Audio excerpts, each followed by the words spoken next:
na idea para sa nalalapit na December, para sa mga okasyon, or kaya pwede rin to pang birthday, or kung nagkikrave ka lang ay pwede na tong gawin sa bahay. So, meron tayo ditong gulaman powder at ito ay sweetened na. So, hindi na ako magdadagdag ng asukal dito. Meron ako ditong pandan essence na liquid na at nakalata. So, ito ang pinakamadali. Kung wala kayo nito ay pwedeng tubig at pandan essence na drops ang gamitin nyo.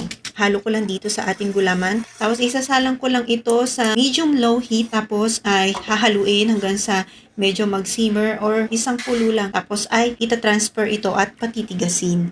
Ayan. So, meron tayo ditong napakagandang mga avocado. At aalisin natin yan sa kanilang mga balat. Dudurug-durugin gamit ang tinidor. So, kung wala kayong tinidor ay pwede kayong gumamit ng potato masher. Pwede rin yun. Tapos maglalagay tayo ng pampatamis. Kung wala kayong condensed milk ay maglagay kayo ng asukal. Ayan. So, maglalagay din tayo ng evaporated milk. So, yung isang lata na malaki ay inubos ko dyan. Pagkatapos ay hahalu-haluin ko lang yan para ma-distribute yung tamis ng ating condensed milk. Ayan. So, pa-square-square lang hiniwa yung ating avocado.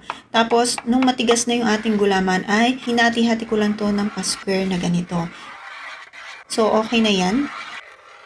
At magpupukpok tayo dito ng yelo. Wala akong ice crusher, kaya naman ginamit ko ay martilyo at sipla. Tapos hanggang sa nadurog ito. Pagkatapos ay nilagyan ko ito ng avocado, gulaman, at syempre yung liquid na ating avocado kanina. At ito ay dinurog-durog ko lang na biscuit. At maglalagay tayo ng paboritong powdered milk. So, kahit anong brand ng powder milk ay pwede nyong gamitin. So, syempre, mas marami, mas masarap. At toppings natin ng condensed milk. So, ito ay tinatawag na avocado scrambles or bahala na kayo. Graham avocado. Ayan. So, ito, napakasarap talaga nito. Pagdating dito sa ating second way, ay meron ako ditong popsicle molders. So, nilagyan ko lang ito ng gulaman. Tapos yung ating liquid na avocado.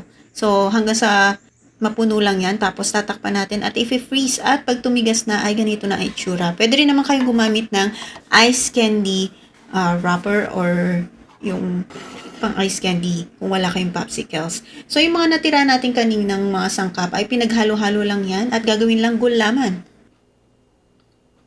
Pagkatapos ay pwede na yang iserve sa baso nyo.